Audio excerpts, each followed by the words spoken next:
తమ్ముడికి పిల్లల చేసా అక్కలే తమ్ముడికి అంటగట్టారు.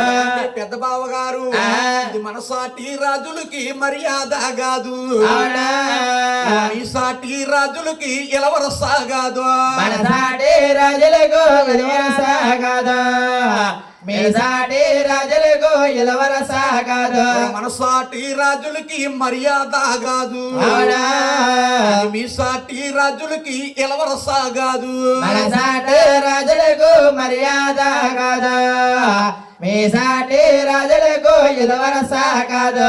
ఏంటి మంగ కట్టంలో ఉండి బావగారికి మన్నారం చేస్తున్నావా? అలాగనే దిగో తిరుపతి పట్టణాలు వచ్చాడు గోవిందరాజు. ఆడవారికి ఆడవారి సాయి ఆది లక్ష్మీదేవిని పంపించారు. స్వాములు వారు చూస్తారు, వీరందరూ ఒకటైపోతారా, నేను ఎరిసి అయిపోవాలా, వీళ్ళందరికీ మయంగా వెళ్ళి ఈత రూపాయి కూర్చున్నాడు. మంగాదేవి ఎలాగొస్తుందో బిబిరాజు